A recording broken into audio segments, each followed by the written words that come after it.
All right, Julia, Kirt, we are so excited to have you on the show. And this is a little bit of a departure from the kinds of creatives we're used to talking to. So, most of the listeners of this show are creative entrepreneurs who are trying to make a living doing what they love. And maybe some of them are working day jobs, but have a side hustle as an artist or as a writer or a coach, something in the creative industry. But I recently met up with you at a neighborhood block party, as our neighborhood does. So you live close to me.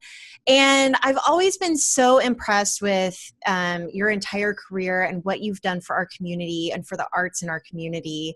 And so you shared some news with me, and I was like, all right, I got to have you on the show to talk about this. So tell us briefly what you're doing right now and the trajectory that led you there.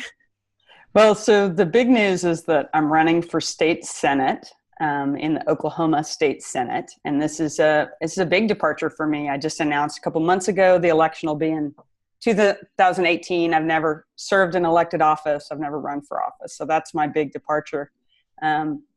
But I come from really arts administration and trying to help artists, and started with really up close trying to understand artists and their needs. And I ran a group for a long time that served individual artists with business skills, funding, and kind of platforms to find audiences, and was real focused narrowly on artists themselves and exactly what they needed to kind of reach their next step or be more satisfied. And, in our state, a lot of people were disheartened as far as resources and markets. And then I think we had to figure out what those systems are that can lead to kind of statewide change, right? So like we worked all over the state, rural artists, urban artists, all different kinds of artists. And then as I kind of was there longer, it became less about individual artists and more about how can we make this where any artist, anyone who's a creative can stay in Oklahoma, thrive, find success, find satisfaction and validation. And so looking more at that systems wide, I got more interested in advocacy and how do we affect the value that our community and our society places in artists and the arts. And, how can you make life for creative entrepreneurs and artists better if nobody values their work, right? And are there ways that we can help with that?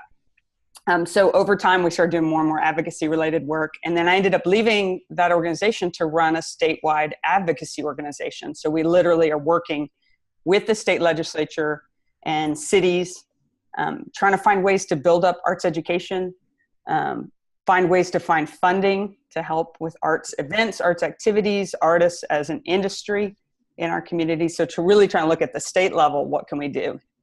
And so that's kind of what got me into direct relationship with politics, I'd say. I want to know about your relationship with art, though. How did you find, or what led you to really pinpointing art and artists as the people and cause that you wanted to support? Well, I was a creative, but I was never on stage, like I was the tech theater person. I was the stage manager. And I was the editor of the paper, but I was never the best writer. And at the time, I saw that as kind of a failure. Like, oh, I'm not the most creative. I'm not the one that wants to be in the spotlight. But over time, I figured out what I'm good at is helping other people make their best work and find their voice. And so anyway, that came later. But in college, I didn't know what the heck I was going to do. And I stumbled into working on a film and just had a blast. It was so amazing. And I thought I was going to pursue film, but came back to live with my brother very briefly in Oklahoma, which is now more than 18 years ago, and basically stumbled into community arts work and how amazing it can be to introduce the public to art and then also encouraging artists themselves. And so I ended up, even though I'm not an artist, I've always hung around artists, helped artists, and helped with their projects. I was pretty good at finding the money they needed, finding the support they needed, and hearing their voices. I think someone as a bridge, I kind of stumbled into this path where I'm kind of a bridge that can listen to what artists and creatives need and also help them translate and find the resources they need. I don't know. Is that too abstract? No, I went to college. I didn't know what to major in. Now I've got a communication studies degree. I never, ever went to career services, but I stumbled into a career that's really important to me. Well, you sound like most of the artists we know for sure. I have to ask too about like what made you stay in this line of work? I mean, there had to have been some outcome that you kept seeing from you putting your focus and energy into it, either in the community or in individual people. What were you seeing coming from the work that you were doing that caused you to want to keep at it? Well, I think the big thing is just seeing people excited and trusting and believing in themselves. Having people call after not making art for 20 years, like maybe they made art in high school and gave it up in college, and they come back around to it, and then you help them get started again with really finding who they are and validating the work that they really should be doing. That's the passion that they have. Seeing their satisfaction, seeing the amount, how little it really takes to spur someone on if they've been kind of disheartened. That was huge to me. The other thing is just how quickly in our city, in Oklahoma City, we were able to change people's perceptions of young creatives and getting young people to stay in the state. When I moved here, really the big talk was about brain drain, and a lot of our communities face that, where young people move away. And so we started programs specifically for young artists, like, hey, don't leave, try this out first. And we're not saying people have to stay forever, but maybe there's some opportunities that will help them turn a corner. And so that was one of my most satisfying things, was starting young artist programs that have really become important to keeping people here. And I'm not saying that, my organization was the only reason, but I think it was a factor for a lot of people who deciding to start their own businesses, deciding to make art here. Yeah, I mean, I can vouch for that firsthand. You have been such a huge name locally in our community and advocating for artists and for creatives and truly kind of making it a place that we want to be. And I will admittedly say that I have a love-hate relationship with Oklahoma and Oklahoma City, but it's one of those things where I do tell people, whenever you hear the word Oklahoma, you don't think of a hotbed of creativity. But one, the cost of living is such that it is affordable for artists to live here. So that's one. And then two, there is this thriving local community that I see amongst my friends of people who are kind of making something out of nothing. I feel like because of, even just the landscape, like we have to make our own lives the way that we want it to be here in Oklahoma. So I want to talk a little bit more then about Oklahoma specifically, and I promise this will apply to those of you who don't just live in Oklahoma, but if you do live in Oklahoma, I think it's time to listen up. So I don't know how much of this is true or not. I'm not like fully on the up and up, but I do know that there have been a ton of budget cuts specifically to our schools. And I heard a rumor that our arts program was cut at our local elementary. So the elementary school that your child attends, the elementary school that my child will attend whenever he's old enough, if we're still here. And I'm curious, I heard, and I want to know if this is true and how you filled in the gaps of the arts program. So tell me that story. Is it true or not that you picked up where things got cut? Yeah. I mean, with a team of people, of course, but yeah, our state has cut education worse than any other state in the country. So almost 25% has been cut from common education over the last 8 years. And as many of you probably know, arts education is one of the first things to be cut. And I really didn't want to believe that. I wanted to be kind of a Pollyanna that, people they understand how valuable it is. But when Oklahoma City Public Schools faced budget cuts, they cut 44 fine arts positions overnight. And so then all of a sudden you had all these schools with either no visual arts or no music. Lots of our middle schools and high schools losing drama or losing dance. And I mean, it was fast. And I would say as an arts nonprofit leader, I was embarrassed. We weren't prepared to help with that. We hadn't done pre-advocacy to try to make sure people understood the value. And these are decisions being made quickly. So we kind of resolved, well, that's a whole different story. But so at our school, that meant that we had no visual arts teacher all of a sudden, cut completely. And it's so important for our kids. I mean, there's a lot of research that backs up the importance to kids in their development. But it also, we know anecdotally how important it is to their day and their quality of life and their desire to go to school. So we pitched in, I made an arrangement with a local arts nonprofit called Arts Council Oklahoma City to bring a teaching artist in, and they're matching all the money we raised. So while I think public institutions should provide arts education, we pitched in and raised private money to match that and make it happen. So our kids still get visual arts. And I think our real goal was, this is a stopgap measure, and we want to show how important it is to us as parents. We know how important it is to the community.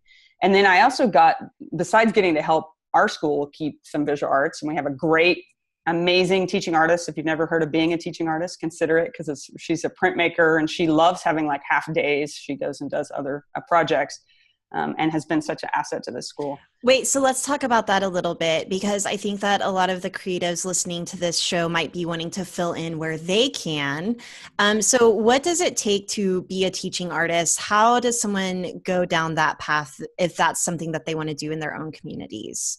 Well, it's a whole career path, and I think people can do it full time. They can do it part time. They can do periodic things. Some people only do a teaching artist gig, say 3 weeks in the summer, or they might do after schools. And there's all sorts of different structures. It's very flexible. One thing I love about it is the priority is on the person being an artist, a working artist, practicing artist first, and educator second. So it's while it's different than a certified art teacher, which we think are incredibly important. But teaching artists are people where they practice their art, and that's what's wonderful.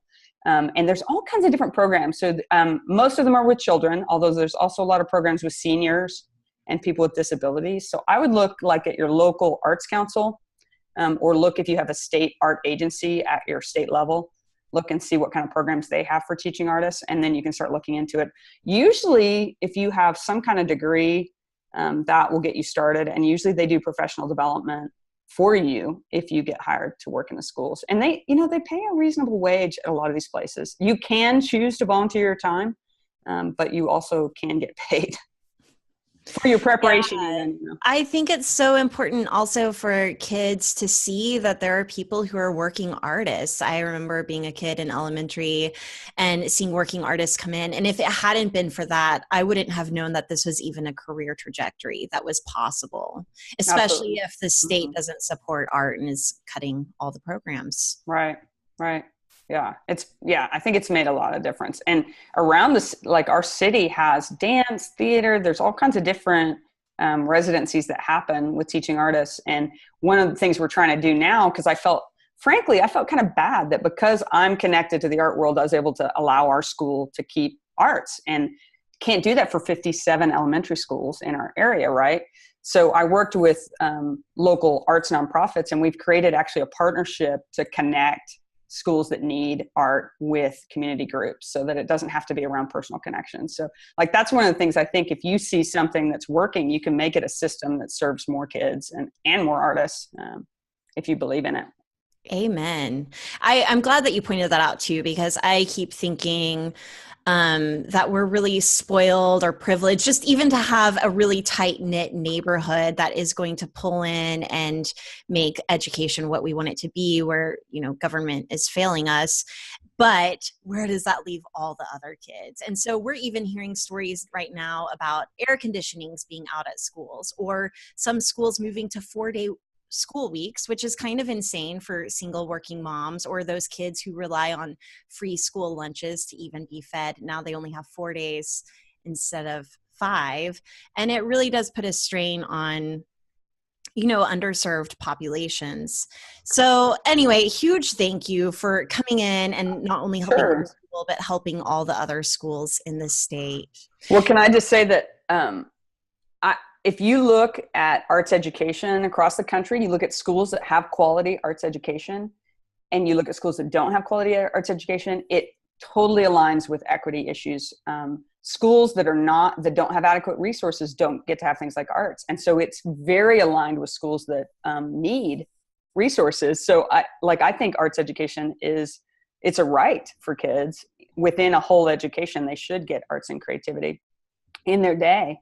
And when you look at it, you'll see it's poor children and children who don't have resources who aren't getting arts education nationwide. So, this is where I start to get into why are the people who are in charge of making decisions making such terrible decisions? Like, do you have an answer? Is this why you're running for politics? Like, I just don't understand. It blows my mind. And I could probably go down like a whole trail of conspiracy theory where they're trying to keep poor people poor by not giving them access to things that are going to enrich their lives or make it better. But I'm curious to hear why you think that someone decided, oh, we don't have enough money, let's cut art, rather than like pulling through like you have to raise the money. Well, I mean, I have several different theories, and they probably will change if I get in office and see things from the other side. But I do think we like to compartmentalize, and we think we can like break up education into, oh, well, we're just going to focus on STEM. STEM is where the economy is, and we're going to focus on science, technology, engineering, and math, as if education isn't integrated among subjects. You can't take a kid and say, oh, we're going to take creativity away from you, but you're expected to code computers. I mean, they can't do it, right? And so I think it's our desire to like segment things out. And we always think we can perfect children. Like we sometimes don't want to deal with adults because they're just too messy. But we think if we just perfected education, then we would do this, right? So, I mean, I think part of it is that compartmentalizing. Part of it is market forces. So, who has the loudest voices tend to be businesses who may have a specific agenda for what they want from the workforce. They view education as workforce development. And I think we have to decide as a community, do we believe in education being solely to create workers, or is it about developing people and giving them opportunities to thrive? And I definitely fall into the opportunities to thrive. Certainly I want people to be able to find meaningful work, but that's not the sole reason for education to me. I don't know. That may not be what you asked, but. No, I think that that's a very positive answer. I start to go down the path of, if you're cutting this, like really where are your interests? Where are you making your money? And does it somehow benefit you to keep people down? That's probably the more pessimistic, cynical view, but it's easy to go there, especially whenever you live here and you hear the statistics that like we're the worst state ever whenever it comes to this kind of stuff. But let's kind of bring it back up. Sorry, dear listeners, this is me getting real riled up. But this is why I'm so excited to have you on the show too, because I think that with your focus being through the lens of art, it is like such a positive focus and almost like a good hook for getting into politics. So I'm kind of curious, what made you decide to run for state senate? Well, I've been around the state capitol for the last few years doing arts advocacy. And so we're trying to advocate for the industry of the arts. So arts events, arts activity, arts education. And I think that experience has made me see the machinations at the capitol as something that I can understand. I can get through there, but I really started thinking I need to get off the sidelines and get more involved. And I think after the election, I felt like, certainly in my friend group, it's very polarized. And we basically either have people who've gone completely apathetic or people who've become so irate and zealous that they can barely see straight. And I felt like there's a third way for me here. Like I just kept thinking, this is not what I need to pitch in, but how am I pitching in? I just didn't feel called to go protest. But I felt like I need to pitch in here, right? And I started hanging out with a friend who ran a group called Sally's List, which is a local group that cultivates female candidates. So all of a sudden I had this resource person. I went to a workshop that was about advocacy and running for office. And at the end of the day, after listening to women all day long who were amazing elected officials, I thought, I could totally do this. I will do this someday. And I just felt confident that the kinds of things they were talking about in terms of passion and interest and willingness to serve the community were things I could do. But I really thought it'd be like 5 years or more down the road. I was thinking, when my kids are teenagers, I kind of had this imagination. And literally the next week I had coffee with my state senator for my work. And he said he wasn't going to run again. And I just thought, well, I've got to decide now. And this is the time. And as soon as I made that decision, just things really came together. And I think it's that, whole where you kind of find a path that's right. All of a sudden, all these people started pitching in. I have all these friends that are willing to help or have experience in politics. And it suddenly just seemed like the right direction to go. Not easy. I've certainly have friends try to talk me out of it, especially being in a state where I will be in the minority in terms of a lot of my opinions. Do I still see a value in being the voice for people at the Capitol? And I do. The more I talk to people, like I've been knocking on doors in neighborhoods. And the more I talk to people, the more I feel like, yes, I need to do this. I need to be the voice for these folks. And it's a lot of people who don't trust the decision-making that's happening. that don't see a way that we can change. And really all I'm saying right now is like, I can't give up on this. Like, I'm not going to give up on this. I will work for this. So I don't know. It's just become like something that obviously now I'm like, why didn't I think of this sooner? But this is the perfect time for it for me. I want to know where that hope comes from because I'm definitely one of those people who I haven't gone either ends of the spectrum in terms of being, completely just not giving a shit, not reading it because I can't deal with it. Or like I'm also not preaching from the mountaintops in any way that is, I don't know, overzealous by any means. But you are doing something that is taking a ton of your resources, like time and money and energy and all of those things, to do something where you are potentially greatly outnumbered, or at least like going up against some mindsets that are completely different from yours. So like, tell me where that hope's coming from, because I'm totally admiring it. Well, I think part of it's family, like I was brought up in a household where, we faced adversity, and my mom was totally the example of like, you don't give up on things, you got to live, you got to get out there, you got to serve. And, that's deeply seated in my early experiences. And my brother has a physical disability. He's like the most stubborn, hardworking guy ever. So like, I feel like that's ingrained in me. It's just that I have no right to sit to the side. I need to jump in here and help. Right. And then working for the Oklahoma Visual Arts Coalition, so getting to work with artists, seeing like small towns where one artist in that community can completely change that town. Like huge amounts of hope. One person can change the whole idea of what our community is and what's possible in our community.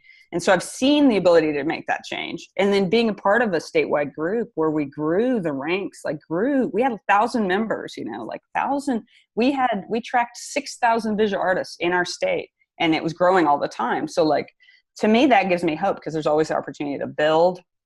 And I was constantly surprised, I can say this now that I'm not there, but how little it took for us to really give people hope, optimism, and trust about their path and about connecting with other artists. I don't think it takes that much. Humans want to believe, they want to trust.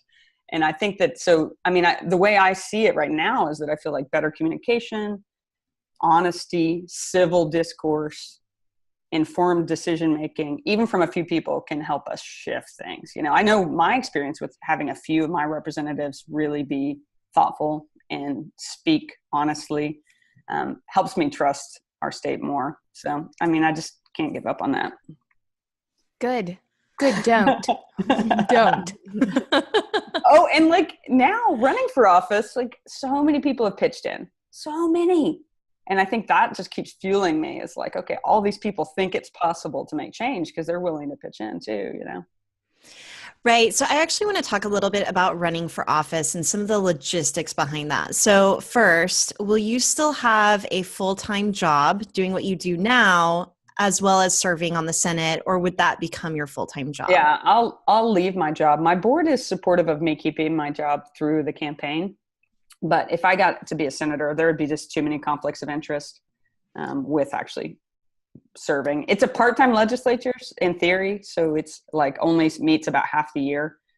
But people do have other jobs. I haven't worked that out yet. I love that you're concerned about conflicts of interest serving on an arts board.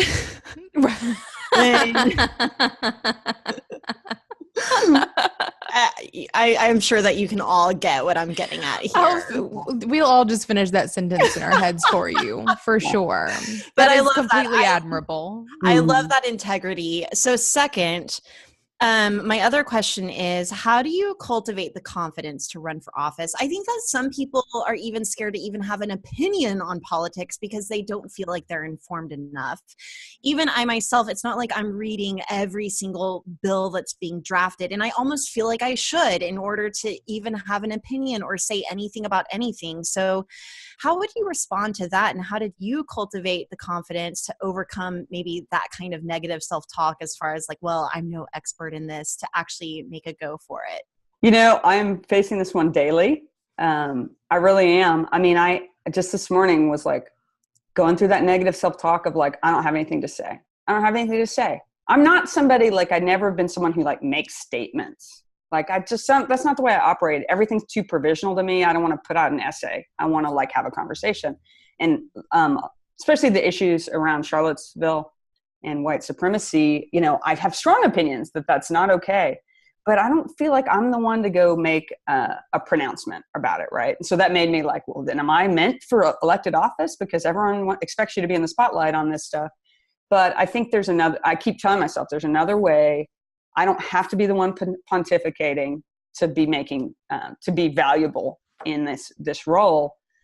So, I mean, I'm grappling with it daily. I think when I first came up with the plan, I mean, it took me a while to feel confident enough, like it's major imposter syndrome stuff. And it's taken competent people who are in elected office telling me, you are a great candidate. We're so glad you're running. And then as people literally, I know this sounds hokey, but as people send money in, like I've gotten donations from like $5 to the max, which is $2,700. It is hugely confidence building because that means these people think I can do it. And so I'm trying not to have so much reliance on external validation, but that's an important part of this, you know. You know, there's a direct correlation between this and even being your own boss, right? I think that a lot of people think like, oh, well, I don't have a business degree or I don't have a political science degree in your case. I think that if a bunch of other dipshits can run for office without having any experience or knowing what they're doing, like, why not get some badass people like you who support the arts and have, you know, a good heart in office, right? You know what they found is that women expect to have they feel underqualified. Women feel underqualified, men feel qualified. So when they ask women and men, have you ever considered running for office? Women, significantly fewer say that they have. And it's because they don't feel experienced enough. Whereas men are like, well, yeah, I can run for office, right? And this is a clear difference in the research. And women win at the same rates as men if they run, but not nearly as many women run, right? So, I mean, looking at that has been helpful to me because it's like, okay, well, this person with much less experience from me can feel confident, then I should kind of get over myself and be okay with it. And when anytime I try to pontificate on an issue I don't know about, I'm so much better off when I just say, what do you think? Like the other day I had a guy I was talking to about wind energy. He's in the industry and I started to try to give him my opinion. And then I was like, why I just said, what do you think we should do? And it was such a great conversation. And so to me, it's that like, what's like good leadership anyway is like listening and drawing out other people's opinions, you know? As opposed to just hearing your own voice coming out of your mouth consistently. Right. Totally agree. Well, and like nationwide, the numbers are really low for women in office. And it's because they don't run. And in Oklahoma, we are one of the worst in the country. We have 13% of our state legislature is women. And I really feel like our legislature should reflect our communities, right? And that, you know, that's one big thing that hasn't been tried is having even number of women and men in elected office. And what they're finding now that there's more women in office is that women do a good job with collaborating and do a good job with making tough decisions. Just some of those differences. I want to speak a little bit more directly to artists. So you do have a lot of experience in working with artists. And one of the things that you said earlier is that it doesn't take a lot to give them hope. And some of it might just be being seen, like knowing that someone has your back. And right now, a lot of our audience is feeling incredibly discouraged by politics as artists, as makers, as creators. And they're kind of at that point that you were describing where they're completely apathetic and it's taken to their art, or they're completely irate and they can't focus on making art. So what advice would you give to artists to keep creating and to keep making in spite of what's happening on the broader political spectrum? Well, you know, I think we count on artists to keep creating and to deal with contemporary culture and contemporary life. And whatever you're making, of course, is in context of your life and of our communities. What I've seen nationally is some really positive things around artists getting engaged. I mean, we've seen a big upsurge in artists really taking the lead on social justice related issues in communities. And I think that's even more galvanized now. So looking for causes and things you believe in and pitching in and knowing that artists are welcome, even if people don't know how to ask creatives for their skills, they're needed. I was in a meeting lately where there's a poverty task force locally. It's like the task force to end poverty. Like, what an amazing task force, you know? And they were like, we would love to have artists sitting on that task force. And these artists in the room were like, you know, like, you need me, you know, that's so great. And I think that you can pitch in if that's the kind of thing you want to be a part of. What else? You know, one thing I've noticed is that all of us think that nobody understands our career. And I know that's especially pronounced with artists and creatives. And I think part of that is because there's not the societal value in terms of remuneration. I think. Wait, what does that mean? If you are in a career where maybe you aren't appreciated, but you get paid well, I think it's easier to feel like, okay, well, my work is still legit. But if you both are in as artists, generally misunderstood and usually undervalued in terms of societal value, like pricing, payments, inclusion in economic decisions, that kind of stuff. And people don't appreciate your work. I think it's extra hard. But so I think every artist is an advocate. You're an advocate for your own career. You're an advocate for your work. And I think that plays out in everything you do. And valuing your own work and valuing who you are and what you make and your role in communities is really important. I have a good friend who grew up in a real fundamentalist household where creativity was not valued at all at her church. It has taken her 20 years to get past that in terms of valuing herself. And now she is changing her churches that she's involved with now to understand artists and try to include creatives. And I think that kind of thing can happen in any kind of environment, church being real specific for her. But it's like not assuming anyone else is going to understand your work and knowing that you have to advocate for it yourself, whether that's with your family, whether that's with your community, or whether that's politically. I see at the state capitol, every sector is there advocating for their sector. No one assumes that, oh, you understand oil and gas, or, oh, you understand teachers. They're there telling those legislators why their work is important. And I think artists in the arts community have to do that too. Right. It makes me wonder how artists got to that place. And it must be like a very deeply instilled, like, understanding or like deeply instilled, mindset that our work is less important than other work, whatever that other work may be, because it is something that we see across the board with our creative listeners. And it's something that I know we've struggled with, and everyone who's doing something creative as an artist or a maker or just doing creative things struggles with it. And it just makes me wonder where that began. And can we start breaking that really soon, please? Yeah. Actually, do we know where that began? Because in the Renaissance, art was highly valued alongside the other, sciences. Yeah, I think Industrial Revolution, Americans that did it. I know. Americans for the Arts put out a really great book, and I wish I had read it more recently because I could give you a quote, but they did this great analysis of America's societal values over time and how that related to art and artists in our communities. So I could share a link with you guys. I would love to see that. Yes, share a link and we'll include it in the show notes. Perfect. For sure. But then my question is, did you take any insights from that or even from your own work on how we continue to value art in a major way again? And what I'm hearing you say is to not only value yourself, which is what I think a lot of our creative entrepreneurs are already really trying to do by like pricing their work appropriately and charging appropriately and marketing themselves appropriately. But what I'm really hearing you say, the top key message that's coming out for me is if you feel undervalued, go become an art teacher in a school, even just for a week.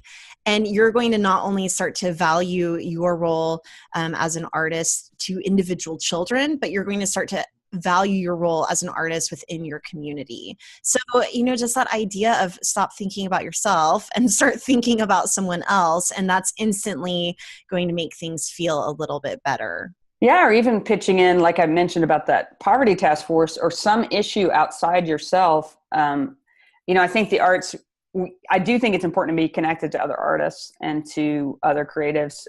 But I think also, when can artists pitch in on other societal issues and community issues? And, be it your neighborhood association all the way up to eradicating poverty and racism, you have a role you could play. And I think that makes a lot of difference. And presenting yourself, like you were already saying, presenting yourself as a professional, but also presenting yourself as a community resource in areas you care about, I think makes a big difference for the profession. And I found that if like chambers or community planners don't consider the artists as assets, they can be made to understand artists as assets if you're there and showing what your skills and abilities are. I forgot to mention back on the candidacy thing related to artists, is that there's this group that's creating an artist candidate school. So if any artists are like having a little inkling they might be interested in running for office, there's this group called Fractured Atlas that is doing a free candidate school for artists people can apply for. Wonderful. So cool. And this conversation, it brings me to thinking like this self-value thing, how it's almost like a vicious cycle of you not valuing yourself keeps you hermited away and not practicing your craft or going out into your community and gaining the perspective that you can then bring home to create better art that will like cycle you up as opposed to continually cycling yourself down. I think that's a really great, I don't know, that's bringing me to a good place with understanding how this can start being solved, because I definitely see it as, I see art even as a way for humans to process the shit of life, basically. So, we take in all of this nonsense, whether it's, environmental or really close to home or political or whatever, and then we process it through creating art. So we're turning something ugly into something pretty. It's a way for us to process not great things and turn them into hopefully beautiful things. And if we're not doing that, then it's getting stuck and stopped up, and we're not creating anything fantastic from the shit in the world. So I'm just going to keep thinking on all of that, because you've given me lots of things to sit on. Okay. I would also add, just don't be scared of talking to your elected officials. I think, mayors, city council people, county officials, state officials need to know you're there. If they don't hear from you, they just don't know that you're in their community. Like, we show them statistics about what we know about creative businesses, what we know about arts nonprofits, but you can be in touch with them about whatever issues. It can even just be introductory, just to say, hey, I want to make sure I'm here in your community, and here's what I do. If you ever have questions about this type of work, let me know. And just being a resource to elected officials can make a big difference. So I could see this happening twofold, because I think that a lot of people right now are saying, email your officials, call your officials, and it kind of feels like it can fall on deaf ears. Like, it feels like it's just not moving the needle at all. But one thing that you said earlier, for example, if you want to be a teacher in a school, or what was it called again? An artist? Teaching artist. A teaching artist in one of your local schools. It's not that you're calling up the school and being like, hey, I'm interested in this. Like, who do you even call? The principal? And that's kind of how I feel sometimes whenever it comes to responding in politics. You said to contact your local arts coalition. And if Oklahoma has one, I can guarantee every single state has some sort of artist coalition or resource for you. Yeah. So I've gotten to hang out with those, the statewide advocacy groups, and there's like 42, 43 across the country. So like, that's a really good resource about arts advocacy. Some communities have super proactive advocacy groups, and you can at least learn what they're up to locally. Yeah. And so get on board with those people, and those are going to be your people. You guys already speak the same language. And then the way I imagine it is then you become a little army for the arts advocacy group, and you have more strength in numbers there, where then you almost probably have your arts advocacy representative, someone like you who is able to have coffee with a representative and saying, hey, here's what my people are experiencing, and here's why you need to listen. And I've got X number of people in my group. So that's like kind of the most inspiring message to me, is to join up with your local arts advocacy group. And I want to be clear about who can sign up for this. Is it just painters? Like, I'm thinking of painters in my mind, but could it be anyone from a writer to a dancer to a musician?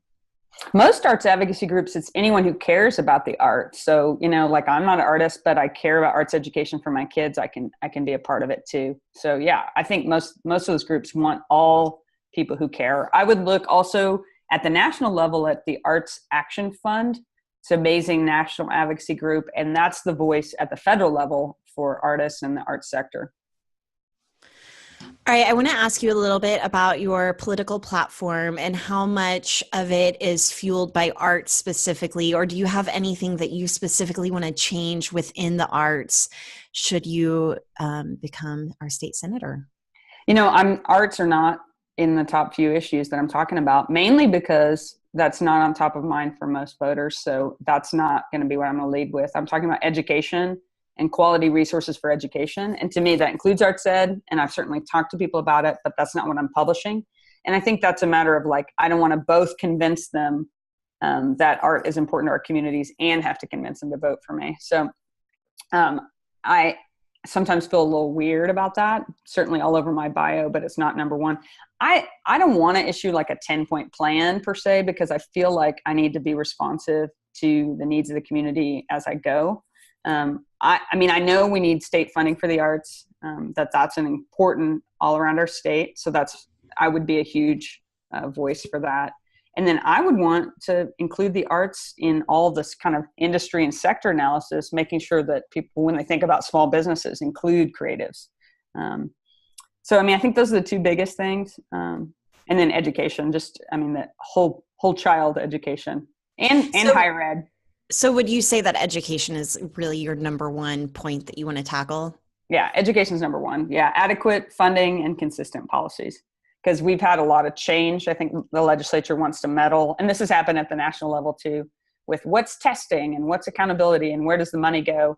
And I think we need consistency. I have a kid in 4th grade, and he's had 3 sets of standards at school since he started, so we can't even see the results of it. So yeah, education's number one. My second one is just a big point is about funding vital services, making sure that our state has the resources we need to support our citizens' basic services. Like what? Health access, foster children. We've cut our foster care system. We've cut oversight of daycares and safety. We've cut senior meals. These are, to me, fundamental, vital services, and education falls into vital. And then the last thing I've really emphasized, which is really just about informed and civil decision making. We've had a very rancorous, kind of rude couple of years, and I feel like at the very least we need to act nicer to each other and listen to each other and get informed when advocates give us information. So starting there. And I feel like that can be the groundwork for everything else. I have a question about those cuts really quick. Are the cuts across the board, just the entire budgets are cut, or are things cut to put elsewhere? And if it's elsewhere, where is it going? Oklahoma's budget's down a lot. And I wish I could I think it's $1 billion down from 5-6 years ago. So it's been across the board. Across the board. Yeah, percentage-wise, the arts have been some of the top, but sadly, so is higher education.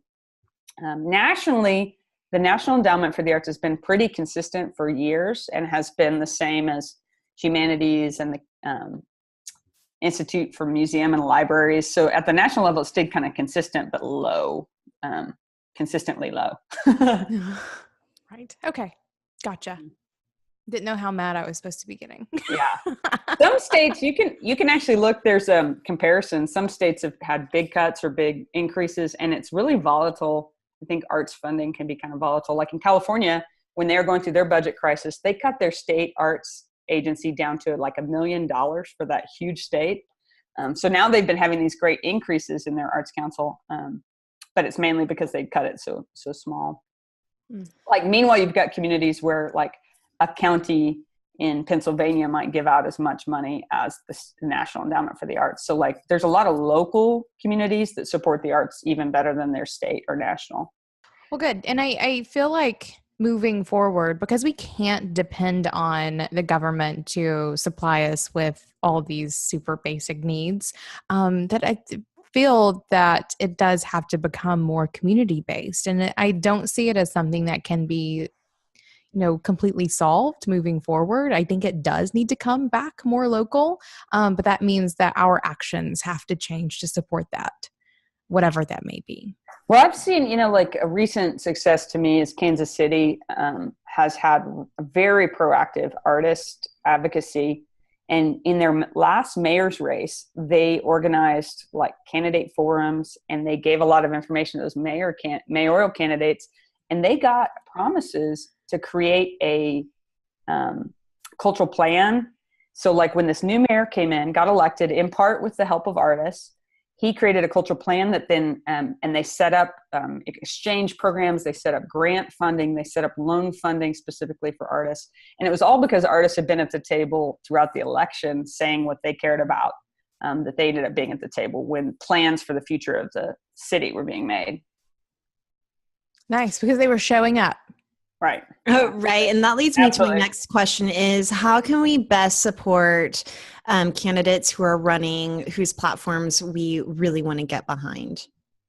Well, what I've found is, certainly any amount of money. And I think now that I'm a candidate, I don't think I can say this, but I wish I had before, which is anyone you see complaining about corporate influence over politicians should be giving money to candidates. And it really doesn't have to be a lot. Like I've been shocked how I have some friends who've set up recurring gifts of $10 a month. And that makes a huge difference to a campaign. And if we don't have that kind of broad-based small support, that'll never replace business or special interests. So if there's any way you can give us, even if you said, look, I'm going to invest $100 a year in candidates, that will actually make a big difference. You'd be surprised how few people are giving to political candidates. Volunteering, each campaign has their own volunteer base, and campaigns are run on volunteers. So if you're willing to do that, that makes a huge difference. And then even if you can't pitch in on a campaign, ask good questions and inform your candidates. I've been surprised how few people have top of mind issues when I go to talk to them as a candidate. Like I'll say, what do you care about? What are you worrying about? And they're kind of like, oh, I don't know. Well, that's your chance. That's your chance to speak up. When someone's a candidate, like we're all ears. We're trying to hear what's going on. So tell us. So if anyone tries to talk to you as a candidate, definitely. And God bless the person who comes knocking on my door. Well, a lot of people just don't answer, which is okay. I figure if they don't answer, then they've got something going on. That's okay. But. That's another thing I want to talk to you a little bit about is just that kind of door-to-door effort. And this is the kind of thing that still blows my mind. Like in an age of technology, like you're still literally knocking on doors. So what's that experience been like? It's such a trip. I really, before I ran for office, thought this was just some kind of hazing endeavor that they did to candidates so you'd be prepared to be in public office. And I do think that's part of it, frankly, is like, are you willing to talk to everyone? And although I'm not actually talking to everyone yet, and I'll tell you more about that, but because later you are serving everyone, and anyone who calls in needs to have your ear, needs to have an important voice with you. So in some ways it is kind of preparation for being in office. But yeah, it's amazing to me. So our districts are so gerrymandered, meaning that they have been chosen, the boundaries have been chosen for political power. And this is no mystery. Like everybody knows this is how it's done. So if you look up Oklahoma State Senate District 30 boundaries, you're going to laugh because it's the craziest shape. It makes no sense. It doesn't connect neighbors to neighbors. So we have to go knock doors because it's so hard to target that specific of a neighborhood, right? And the other thing is, so this is kind of a sad truth about politics, is that candidates are mainly trying to talk to people who already vote. Like you're not going and knocking on every door in a neighborhood, because if someone doesn't vote regularly, history shows that they are unlikely to show up at the polls. So vote, I should have said number one, vote. And right. even if you feel underinformed, vote for anything you can. And I think it's kind of sad because like if somebody's 25 and they register to vote and they don't vote, they probably won't hear from candidates very much. At least not door to door, not getting as many mailers because it's public record whether you voted or not. So, I mean, it really becomes quite literal that if you're one of those people who don't vote because you don't think you're going to be heard, you will never be heard if you don't vote. Yeah, you got to step in. You got to step in there. That. Pro tip, register with absentee ballot. Even if you have your polling place around the corner. What this does is it makes you aware of when issues are being voted upon. So it gets mailed to you. It's great. My husband did this recently. I haven't actually done it. I always go down to the polling place and stand in line, but he did absentee ballot. It gets delivered to our house. And I was like, wow, I didn't even know that something was coming up. I didn't even know that we had an opportunity to vote on this. So that's a really great way to make it really super easy. Some states are farther along on having like online registration, even other easier ways to make it easier to vote. Oklahoma's behind on that. Not something I certainly would want to work on. My predecessor in the Senate district spent a lot of energy around trying to make it easier for people to vote, because there's no reason we should make it so hard. There's usually early voting, there's absentee voting, like there's a lot of ways to do it. It's just, to me, it's about prioritizing that it's important enough to do it. For sure. Yeah. And I like that you mentioned that, because it's easy to feel like your vote doesn't matter, but even just to get into the system, it does matter. Right. I mean, even if it doesn't like change the outcome of the election, it does. It gets you in the system. And, they use those voter numbers as an indicator. Like, for instance, our school district had a bond election last year. They decide whether we value our schools based on whether we show up to vote for that stuff. And it's kind of sad when you only have, 3% of people show up to say, I believe that schools need basic building improvements or something. So yeah, that's judged. And then, sadly, it kind of reinforces the people that are already engaged with voting are going to be re-engaged. But if you step in there, as soon as you vote, you're on that list of somebody who's voted. So even if you don't want to talk to candidates on your doorstep, you might get that opportunity.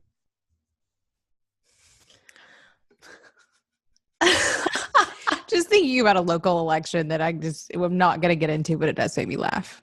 Continue. All right. So you asked me what it's like to knock on doors. So, what's it like to knock on doors? It's a trip. I think for me, I mean, this whole thing has been a real eye opener in terms of trying new things, and opening myself up to these experiences and people has been really wonderful. I mean, there's a huge vulnerability in it that I'm valuing. I keep in my head, I do a lot of yoga. So I keep thinking of it like yoga. Anytime I get really uncomfortable, I'm like, I'm also growing through this process. Right? And so I kind of like dread it before I go out. But then when I'm out, when I get to talk to people, it means a lot to me. And there's good experiences and bad. I'm talking to people who have all kinds of different opinions and all kinds of different life stories. And so to me, it's like taking me so far outside my bubble. It's been amazing and really valuable, no matter what happens, to learning about myself and about my community.